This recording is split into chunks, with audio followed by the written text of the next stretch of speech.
Hey guys, welcome back to another uh, podcast episode of the Japanese Shabaru uh, long-awaited return.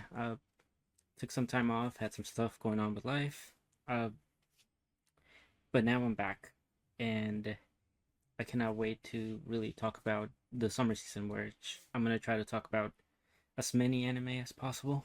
And today we're starting off with Takopi's Original Sin that just dropped recently. So, to give you the general premise of the show, Takopi is it's like a squid alien life form that came from a different planet, where like essentially everybody in that planet doesn't know any suffering, doesn't know any conflict. Everybody's just happy there. So throughout his entire existence in the show so far, he's never actually experienced any hardships or had to do anything with life basically. So, and the way that their race kept this, you could say, kind of like facade or like their way of living to maintain happiness and friendships. They have special gadgets that are made to increase friendships and increase happiness.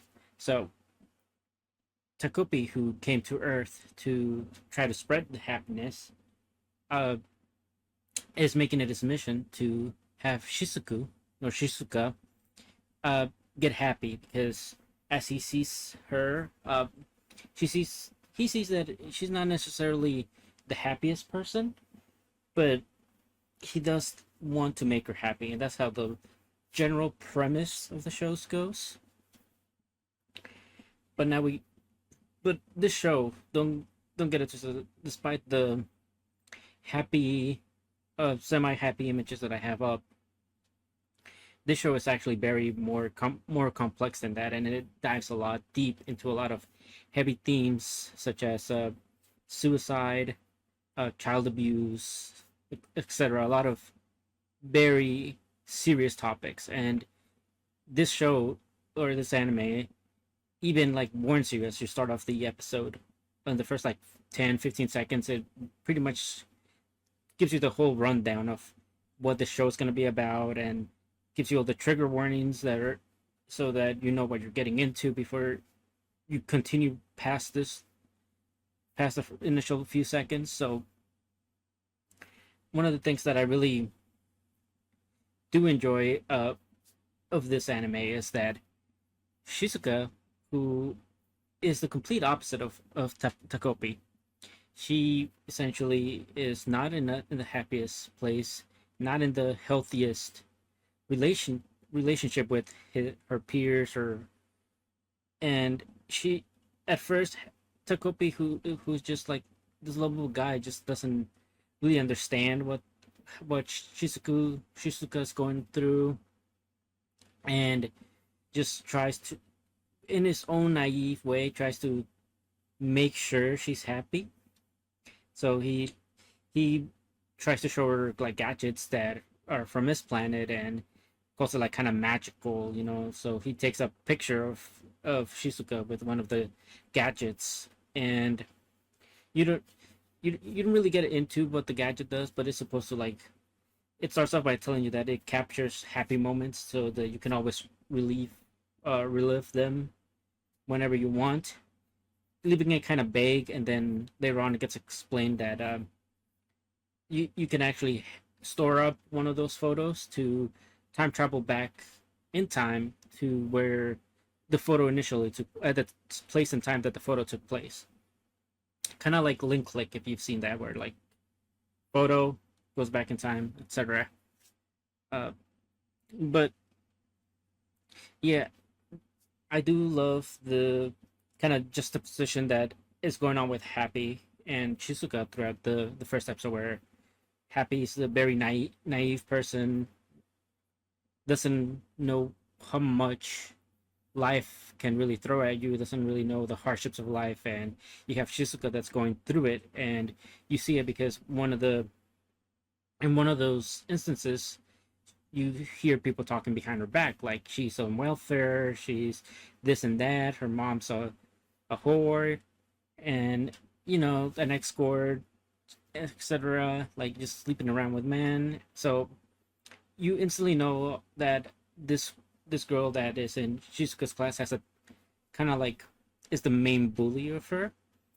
And at first you think it's more like a verbal harassment, and you can already see like the kind of like dynamic that's happening with that one. Marina obviously has something weighing very heavily that she feels Shizuka's responsible for, and is taking it out on her.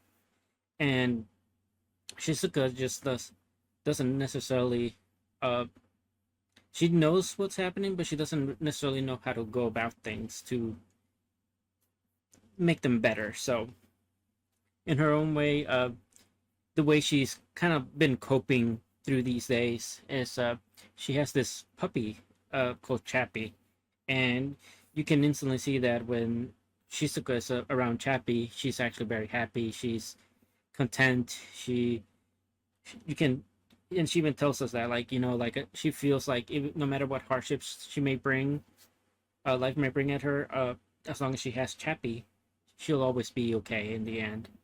And knowing that just already sets a very uh, expectation that something's gonna happen to Chappie. And lo and behold, the next day comes around, and Shizuka goes to meet Takopi at the regular hangout place, and she's shows up all beaten up, bruises, scrapes everywhere around her face, uh, and Takopi's once again not necessarily knowing what happened and not necessarily understanding the circumstances Shizuka's life is in, asks her if that's kind of like a decoration or on her face or whatnot.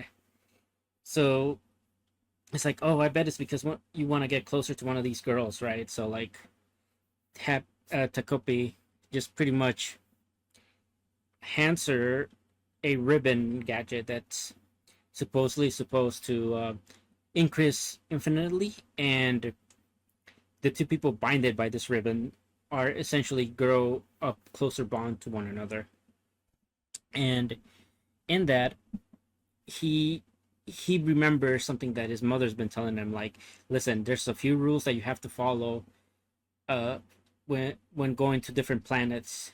And it's like one of them is like you cannot let any alien life form come into contact with the gadgets without our any of our supervisions, or like without your supervision at all. But Takopi, not knowing any better, is like, it's Shizuka. I know she'll be okay. Lo and behold, things turn around for the worse. Uh, Takopi starts uh, worrying that Shizuka has not come back in a while. So he goes in to go to her place, only to find Shizuka had like put the ribbon around her neck with and hanging from a ceiling. So Takopi, not knowing any better, tries to really come to grips with what's happening as to why she had to die. All this, uh, the anime, by the way, incredible work with the art direction and so far. And when they got to the scene with Shizuka just having the camera point of view from her side as she's dangling from the ceiling, just seeing her little feet move back and forth, gruesome as hell, very heartbreaking. Uh, so Takopi, this is Takopi's first instant of like, oh, you know, my actions have consequences, and because I broke the rule, there was a deep consequence that had to be paid, and in the form of Shizuka's life. So, lo and behold, because remember the camera that Takopi took a photo with Shizuka that one day, he's able to go back in time, and he's trying to make sure Shizuka stays happy from then on, to make sure that what happened to her in the past doesn't come to be again. And for the most part, it seems to him that it's working right. He's giving her answers to her homework. He's making sure all her food is eaten when she's getting bullied about not eating enough food. She Takopi finds her book bag when the bullies try to hide it from her or throw it in the roof, throw it in the trash can, whatever the case may be.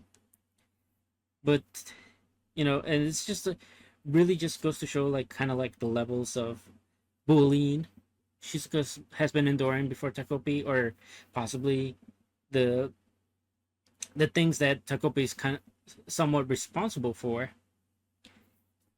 Because after Takopi is like, okay, well, surely I've done enough, where Shizuka is gonna be happy, and her bully Marina decides she wants to have a chat with Shizuka.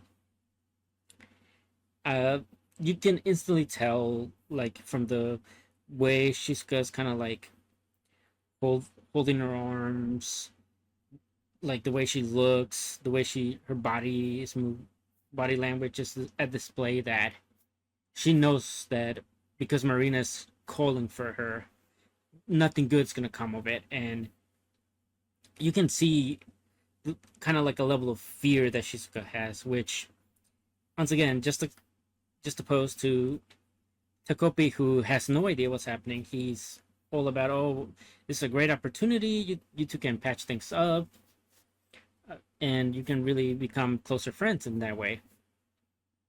He decides to use another one of his gadgets, which, with the simple strand of hair or a simple DNA, he is able to transform into Shizuka. And it's like, okay, well, if you're having qualms about talking to her, hashing things out, I'm gonna do it in your place. So he goes, and as soon as he gets there, he gets hit with a reality crusher, which is Marina has been pissed off that Shizuka has not suffered. She has been very upset that all her plans to make her suffer have gone down the drain, and it's actually, instead of making them get closer to one another, it's actually making them go further, and it's making it seem like Shizuka's getting cocky with her, and she is not liking having this having Shizuka have a higher, she has like a higher superiority complex, to say. So she cannot have Shizuka be higher standing than her, given the fact that she's always making fun of her, putting her down, bullying her, harassing her, all this other stuff. So Takopi gets smacked, gets hit a lot because of the way he's talking, first and foremost, which is already pissing off Marina. Then, as Takopi tries to explain to Marina, like, we can really talk this out, it's like, nope, no talking about it. Pummels him to the ground, and for the first time, Takopi experiences something that his race, and probably he, has never experienced before, which is fear. And this fear basically made it so that he goes back in time and tries to make sure this doesn't happen to Shizuka. But also, because he doesn't want it to happen to Shizuka, he starts questioning, oh man, all those nice things that I've been doing for Shizuka have had, like, dire consequences later on. It's like, am I the one that's somewhat responsible for Shizuka's life being hell? It is one of those things that, because Takopi's a young kid and he's very naive about the world, this is the first instance when he really comes to grip with some sort of responsibility. He holds himself to a higher accountability, and even though he knows that what's going to happen to Shizuka because of what he does, he still does it anyway, because he does feel like this makes her happier. But it was only the how do I get her to not get hurt from Marina, because at this point it's about to go down. Like Marina's waiting for Shizuka, and this time Takopi was like, I wish I could take her place, but once again that fear of him getting beaten down, getting stomped on, and practically getting a pencil lead on his eyeball just kind of traumatizes him, and it makes it to where his fear overtakes him and he can't do what he wanted to do for Shizuka again. So instead he lets Shizuka go, but then uses the same gadget to transform into her to get help from a teacher. And afterwards, like they end up kind of Shizuka ends up kind of being saved. She still gets roughened up a bit, but it wasn't to the extent and that it was prior. So she thanks Takopi, and this is when Takopi kind of like lets her know, listen, I think because first of all, because Shizuka's like, you've been doing things behind my back to make sure my day goes smoothly, so I want to thank you for that. And Takopi's like, well, I don't know if I can accept those things because I do feel responsible that because I've been doing all these things, you have your things with Marina have gotten worse, and it practically it practically can get you hurt or worse, you know. And this is where like it kind of hits for Shizuka, where it's like, well, you know, still I had fun, so thank you. And we get a complete shift from Shizuka's perspective and Takopi's perspective into Marina's perspective at the end, where you see her home is also in a similar state to what Shizuka's is, but for completely different reasons. Uh, and we know the fact that Shizuka's home is like that because they're very poor and they're very not well off. Well, in Marina's case, it's because the mother has completely neglected her home duties, where because the Marina's father happens to be the escort of Shizuka's mom, and we know that that's one of the main reasons why Marina is picking on Shizuka, because the father, instead of choosing his own family, chose Shizuka's mother, and because of that, Marina's mother is now very vindictive, very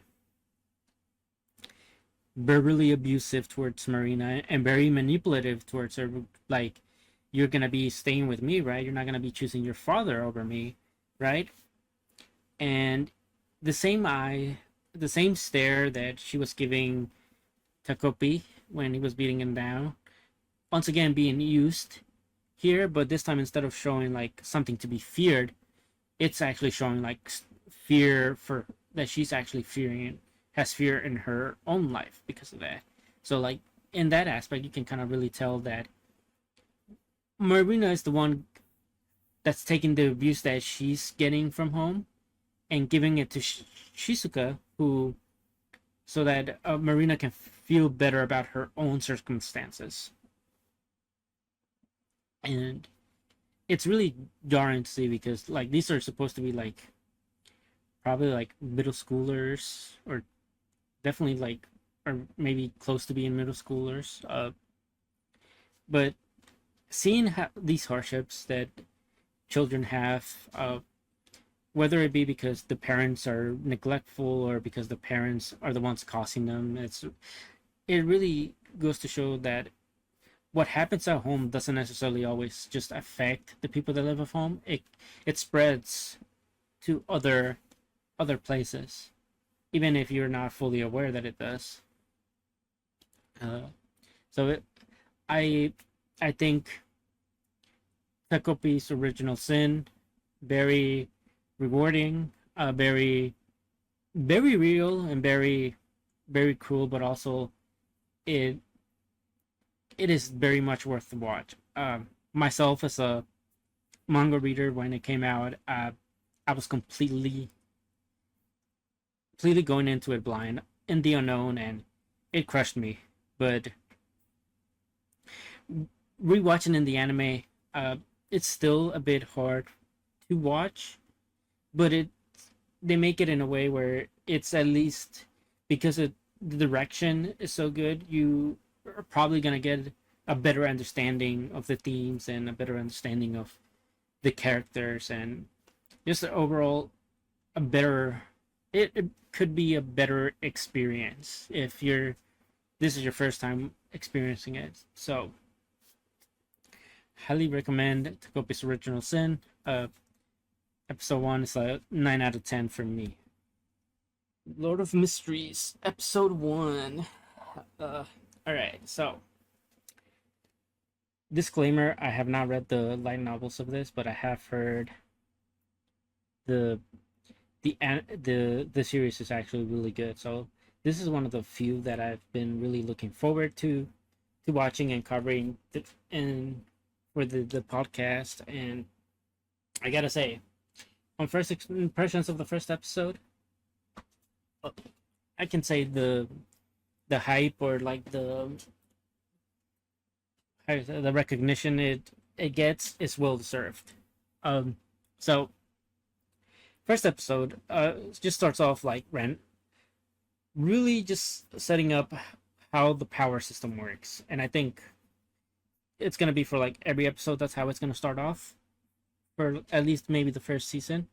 So in this world, there are powers called beyond abilities, and ways of acquiring this is through a potion. You drink a potion, and it opens up 22 paths of sorts, and then from those paths, there's like a sequence of 9, um, and from those 9, depending on which one you land on, from 9 to 1, uh, the lower number of sequence you get, the better the ability is. And even some people have like have expanded the ability, or have a evolution of the ability that's known as like the path of divine. And most of them have like abilities of gods, essentially. I do believe that's how they said it was. But yeah, no, the anime opens up with like putting us right in the middle of like some big fight. Really confused, or confusing way to start things. One, I'm assuming that the person from the first opening fight sequence is our main character, Klein, who once he opens up his eyes, we instantly know that this isn't the original Klein. It's some other guy that used an ability called transmission, or transmit, or because he has a transmitter ability, something like that. He was able to basically invade this guy's body, or like take over this body. But in doing so, he also kind of retained the memories of the person he took. So as he's trying to get about his wits and all, he starts reading this like notebook diary, and as he's opening it up, he starts seeing like, oh shit, this family kind of like is, this guy's kind of crazy. He's saying that all these people are gonna die, including himself. And one of the things I found really interesting as he's going through this notebook, or this diary, is that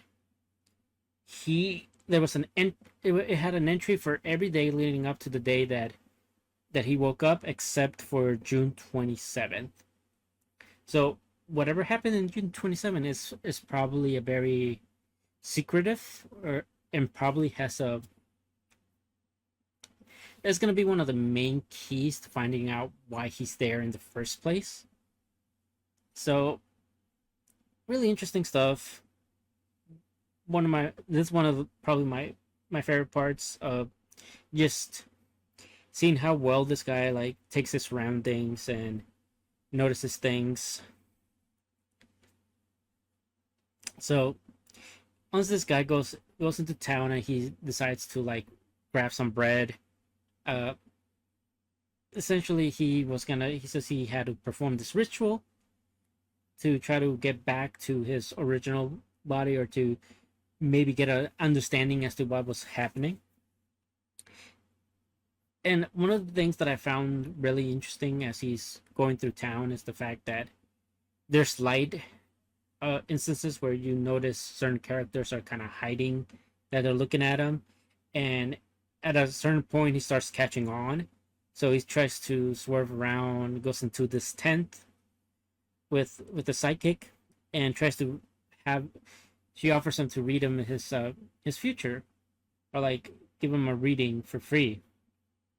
So he ends up trying to get a reading for his past, his present, and his future, to see how he's best to go about things moving forward, and also to understand his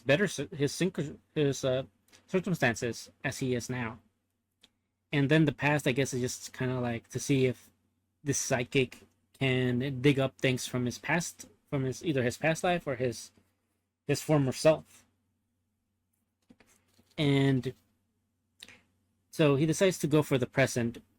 And I love that they keep bringing up this king, because this king apparently had a hand in everything, or in a lot of things to do with this world. And the tarot cards that they picked from was due to the fact that he was the one that implemented them in this world, and not on Earth, right? And also on Earth. So the thing about the tarot card that he picked was like the Fool. So you can do your digging on the Fool for the tarot cards, but they get cut on. Pretty much the real psychic shows up, and they're not able to read him like his full reading. Even though the psychic that was with him was actually pretty good. It's like, yeah, I'm actually pretty good at this, but he leaves because he starts noticing the people that were chasing him are now back, or like somebody that he doesn't want to cross paths with is there. And then we finally get to his back to his place where he performs this ritual of sorts. And when I say some of this had some like the most stunning animations, as we have Klein and some other people that seem to be being called by him when this ritual happened. Very interesting, as he and these people get transported into another realm. I think they end up calling it like the divine realm. And in here, pretty much they all agree that Klein was the one that brought them all there. So essentially, Klein has complete control of what happens in this realm. And I do have to say, from beginning to this portion of the anime, where when they're in this divine realm, the music could not be chosen any better. Like, that's one of the things I have really enjoyed so far, is the music choice that they put in here. And to get back to them being in this divine realm, they start questioning, like, okay, well, you're the one that brought us here, so like, what's happening? Can you give us your name? And he pretty much is like, okay, well, I can't. How do I tell him that I'm? Do I tell him that I'm Klein, or do I tell him that I'm my former self? So I like that in between he knows he's both these people, but at the same time he's not he can't tell them that he's either, because he doesn't really know these people. He doesn't know what they're capable of. or why they're even there in the first place. And we he basically ends up telling them a Neglius, which is the Fool, which very fitting that, you know, his tarot card reading for the present has him as the Fool, and that's the code name or alias he's going by in this divine realm with these people. And because they're like, oh well, you chose a tarot card name, like if we're gonna be kind of like a collective here, we should all have tarot card names. Uh, so the girl and the guy that end up meeting with them there, uh, the girl decides to call herself Justice, and the guy says, "Well, I'm the hangman." And yeah, they end up deciding, okay, well, this gathering was great. We should do it more. We should do it more often. Like, when can we expect you to do this? And he says, all right, well, the next gathering should be Monday at 3 p.m., which, spoilers for future things. Uh, as as the series goes on, every week I'm gonna be dropping just an episode review, a standalone episode review of things of this what you see in this in the long form video into just one focused video of all of Lord of Mysteries. So yeah, and we they end up going, and the cops are after him. So now he realizes the cops are there. Um, tries to He tries to reason with them and lets them know like everything that's happening without really, well, also hiding his true identity, and basically him just kind of going over the notebook he read, kind of throws away like the suspicion they have of him, or at least he thinks it did. But it's pretty clear that he even lets him know, like, you know, I think I shot myself, but I ended up being either brought back to life, or it did not end up killing me whatsoever. So really interesting that they were able to see that and be like, okay, well, you still need to come with us. And as as we go, uh, as he goes with them, he ends up he ends up getting away from them and ends up running into somebody with beyond abilities, uh, which we know that this guy, what he's doing in this world, technically is not a beyond ability, because when they were like in the divine realm, um, he had no idea how to explain to the girl how to get a beyond ability or become a beyonder.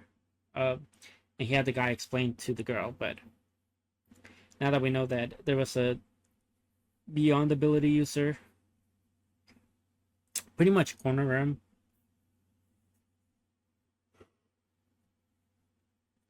And Dune Smith and this lady that was with them try to get information that is within his consciousness and try to get him to out that information in this other world, or this specific divine realm of theirs.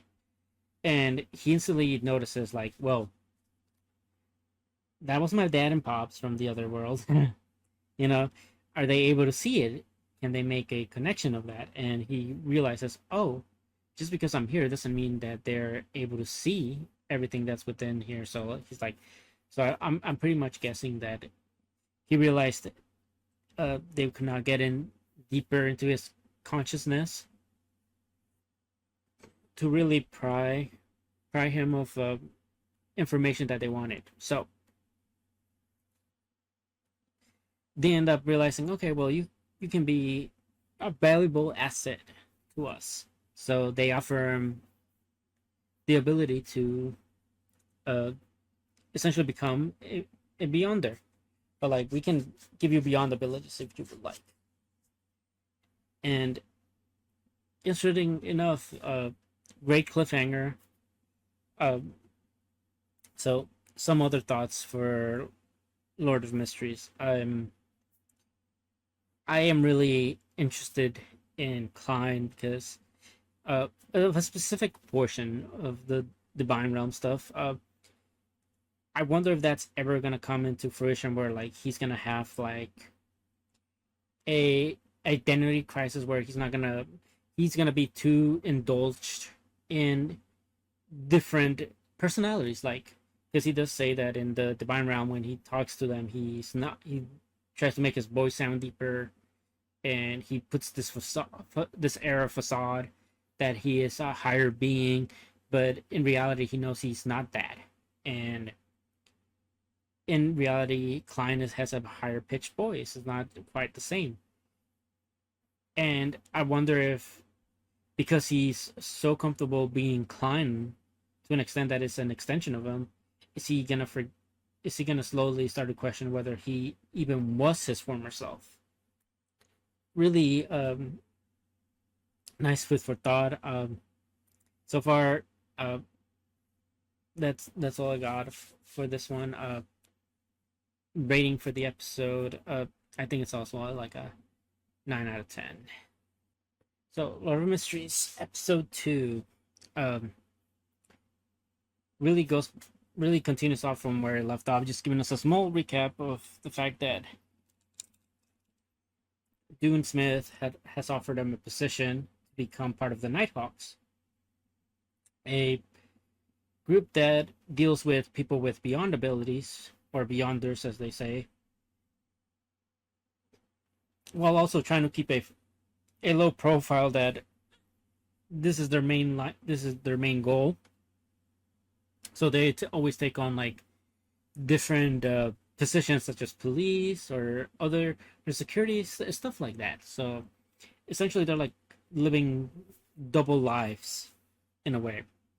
But yeah, Klein decides, yeah, I think despite the fact that this could be trouble if they try to pry too much and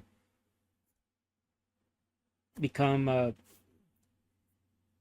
aware of my past life, I still think my best option is to go with them. So he goes and he goes to the bar where he's supposed to meet Dune Smith, and he gets taken down.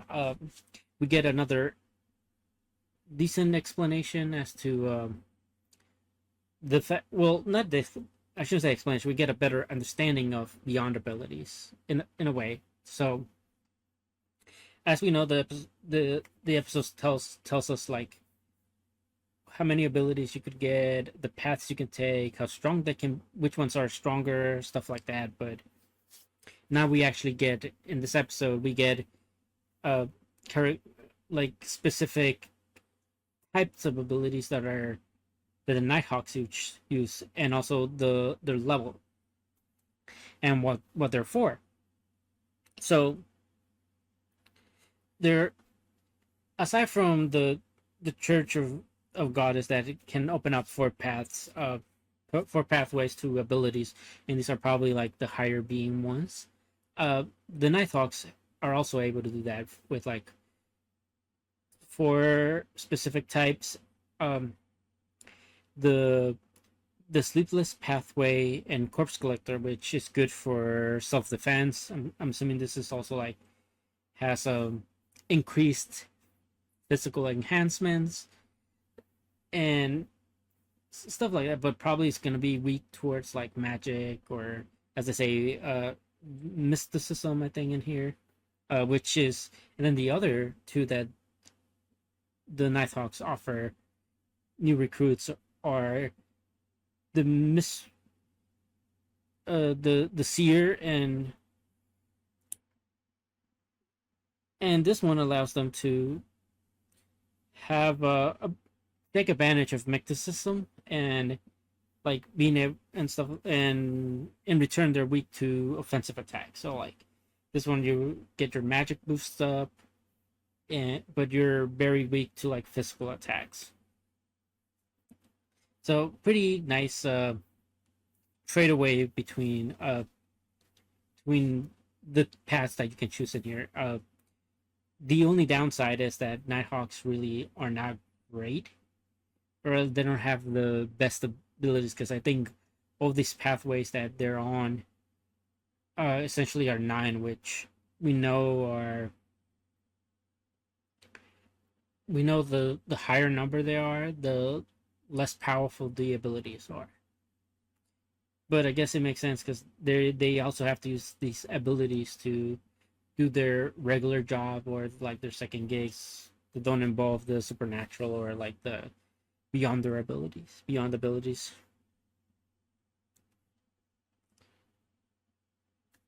And we also get like a bit more of like an awareness of that these abilities are not all great. Uh, I do believe the one of the things that they warn them about is that the the Nighthawks get a have a risk of losing control of their ability. So making like if you take a beyond ability, you cannot if you're not conscious enough or you don't focus enough, you can lose your own will to this ability if it overpowers you. So almost giving these pathways its own sense of self, which I'm really enjoying this exploration of abilities and different pathways. And I hope that as the story goes on, we get because there's like 18 more pathways that were not mentioned that we can explore later on. So I'm looking forward to learning more about the pathways and how they're related to uh, how they're related to the users and how if there's like more ways to get it than the ones that we've been mentioning so far. Um, but because of that, they're both like because they're not necessarily always good. The guy lets him know, or Dune Smith lets him know, like, listen, our abilities are both can be both be used for as guardians. We people can look to us as guardians or also like wretches, depending on who it is. And then we have Klein who goes to the alchemist to try to get a better understanding as to which position or which pathway to take. And when he arrives there, we have the main alchemist kind of let him see this piece of paper from the king that keeps being mentioned, King Rosal. That keeps being brought up. Like Klein pretty much deduces that Rosal is also kind of like him, a transmitter or has the transmitter ability from back in their world. And because he has that, and because of his knowledge of Earth, he's able to decipher more clearly what Rosal left for everybody else, in which it was kind of like a warning to, I guess, it almost made it seem like, because you'll see an image that I put up, you have Klein and Rosal, the king, meeting one another. It's kind of like Rosal telling Klein that he needs to choose either to be a seer or a marauder, because that was the one regret he had going forward. So this pretty much has made it easy for Klein to just decide, okay, well, I'm gonna be a seer, and they chose the seer. Tells the alchemist, like, listen, I want you to open the pathway to the seer. It's what my heart tells me that I should do. And oh my god, like if words can if I could the words do not describe amazing animation that takes place when, as you see, Klein try to get a grasp of his power. Uh, First of all, they have like steps to where they test your ability and your awareness to harness your power, which I think is really cool. There's not just like here's your power, you awaken it, cool, you're on your own. Uh, Nighthawks kind of like take a bit of responsibility, and they have somebody there witness it, and so if, for instance, if one of them their powers overtake them, they can put them out right there and there instead of letting them out in the world. Uh, but no, yeah, the seer ability is pretty amazing. It gives him like multiple different visions, like one where he can see the auras and magics and stuff like that.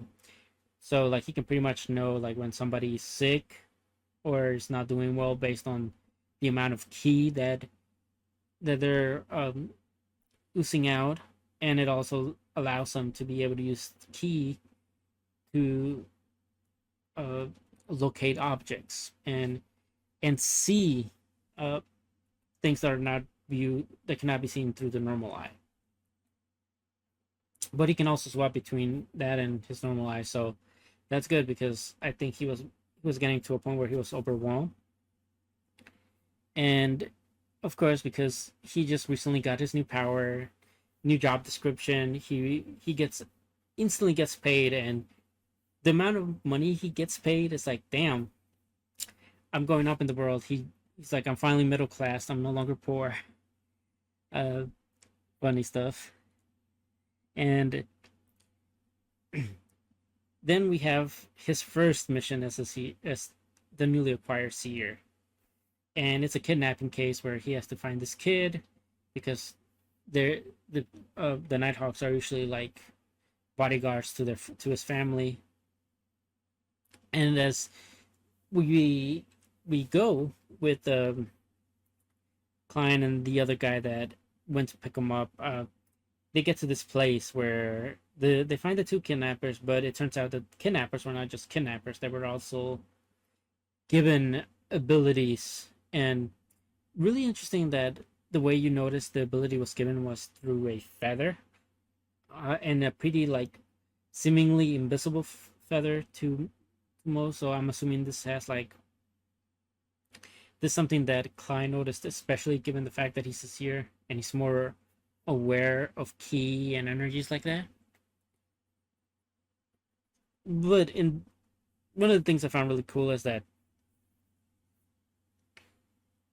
this was the instance that Klein was able to see. Okay, so this is what happens, and this is what they mean when they said that our abilities can be a risk to us.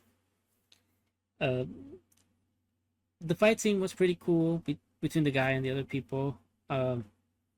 Animation was stellar on that finishing move, though. Ugh, all red roses and yeah, great stuff. Finally, we're getting to the closing ends of the episode where we have the guy that's talking to his shadow, seemingly like, oh yeah, he doesn't know anything about the notebook. Just like I thought, he seemed interesting, so I'm keeping him close. But it's like, yeah, we kind of need more info on this guy. And we have Klein get like a vision as he's somehow asleep in his room once again. And this vision is due to his seer abilities, where he kind of gets a grasp that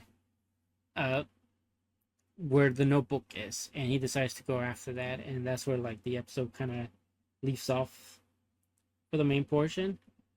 Uh, and then after the opening sequences or ending sequences hit, we get like a mini flashback to Benson and the real Klein, and his sister, and this is where Klein uh, meets